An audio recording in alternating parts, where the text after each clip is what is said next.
নমস্কার, mixed fusion সোমার পাকশালায় আরেকটি রেসিপির সাথে আপনাদের সবাইকে স্বাগত। আজকে আমি বাটা মাছের আরেকটি রেসিপি আপনাদের সাথে শেয়ার করব। আগেও আমি একটি বাটা মাছের রেসিপি দিয়েছি, তবে এই রেসিপিটি একটু অন্যরকমভাবে বানাবো।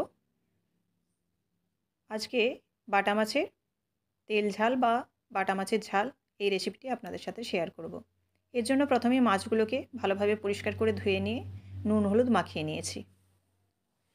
তারপর কড়াই দিলাম সর্ষের তেল। তেলটা যখন গরম হয়ে যাবে তখন এর মধ্যে বাটা মাছগুলো দেব। আমি একটু ঢাকা দিয়ে দিয়েছি, কারণ তেলটা ছিটিয়ে চারদিকে খুব নোংরা হয়ে যাবে, এই জন্য ঢাকা দিয়ে দিচ্ছি। আর গরম তেলের উপরে যেহেতু মাছ দিতে হয়, সেজন্য তেলটা খুব ছিটিয়ে যায়। এবার মাছগুলোকে এক পিঠ লাল করে আরেক পিঠ লাল করে ভেজে নেব। একটা পিঠ যখন হয়ে যাবে তখন আরেকটা পিঠ লাল করে ভেজে নিচ্ছি। এখানে আমি 2 পিস মাছই ব্যবহার করেছি।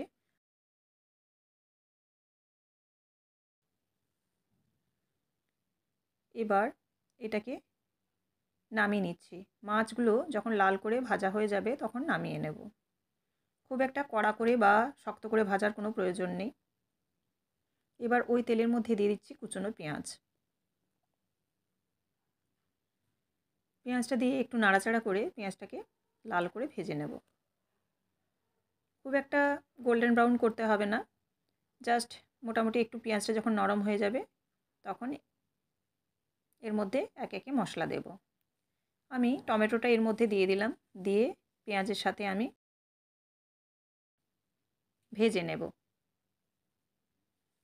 এবার পেঁয়াজটা যখন ভাজা হয়ে যাবে তখন এর মধ্যে একে একে অ্যাড করছি হলুদ গুঁড়ো, ধনে গুঁড়ো আর জিরে গুঁড়ো। সঙ্গে দিচ্ছি লঙ্কার গুঁড়ো একটু ঝাল হওয়ার জন্য, আর দিচ্ছি আদা আর রসুন বাটা।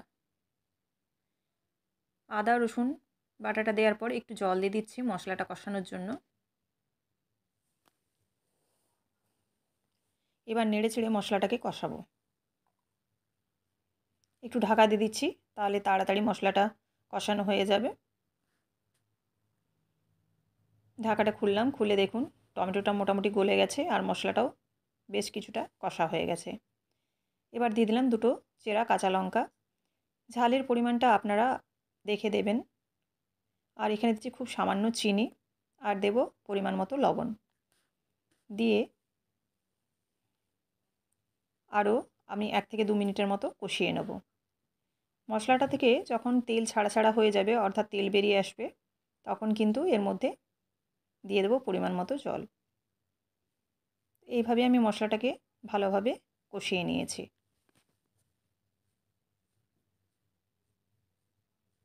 এবার এর মধ্যে দিয়ে দিচ্ছি পরিমাণ মতো জল। জলটা খুব একটা বেশি দেওয়ার প্রয়োজন নেই, কারণ মাছটা তো ভাজা অলরেডি হয়েই আছে। আর মাছটা যেটুকু সেদ্ধ হবে সেটুকুর জন্য খুব কম পরিমাণেই আমি জল দিয়েছি। এবার একটু ঢাকা দিয়ে দিচ্ছি এবং ফুটে যাওয়ার জন্য অপেক্ষা করছি। ফুটে গেছে, দিয়ে এর মধ্যে এবার দিয়ে দেবো ভেজে রাখা মাছগুলো। মাছগুলো এখানে দিয়ে একটু নাড়াচাড়া করে গ্রেভিটা আরেকটু কিন্তু ঘন হতে দিতে হবে। আর মশলার যে কাঁচা ভাবটা সেটাও যেন কেটে যায়, সেজন্য আরও 3 থেকে 4 মিনিটের মতো ভালোভাবে ফুটিয়ে নেব। আমি একটু ঢাকা দিয়ে দিয়েছিলাম। এবার ঢাকাটা খুলে একটু নেড়ে চেড়ে নিচ্ছি। আর গ্রেভিটাও দেখুন অনেকটাই ঘন হয়ে এসছে। এবার এর উপরে ধনেপাতা কুচি ছড়িয়ে দিচ্ছি। উপর থেকে ধনেপাতা কুচি ছড়িয়ে একটু জাস্ট নাড়াচাড়া করে দেবো।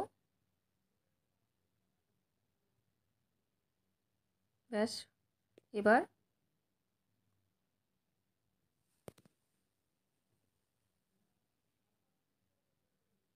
গ্যাসের ফ্লেম বন্ধ করে দিয়েছি, দিয়ে ঢাকা দিয়ে দিলাম। 5 মিনিট পর দেখুন ঢাকাটা খুলেছি। বাটা মাছের ঝাল রেডি হয়ে গেছে। আমি একটা সার্ভিং প্লেটের মধ্যে এটা রেডি করে নিচ্ছি পরিবেশনের জন্য।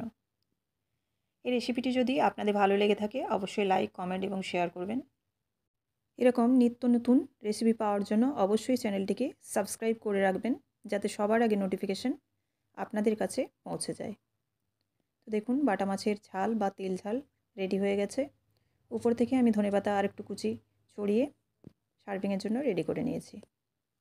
অবশ্যই আপনারা এরকমভাবে রেসিপিটি বানিয়ে একবার দেখবেন আর অবশ্যই আমাকে কমেন্ট করে জানাবেন যে কেমন হলো। আবারও দেখা হচ্ছে নেক্সট রেসিপিতে। সবাই ভালো থাকবেন। সবাইকে ধন্যবাদ।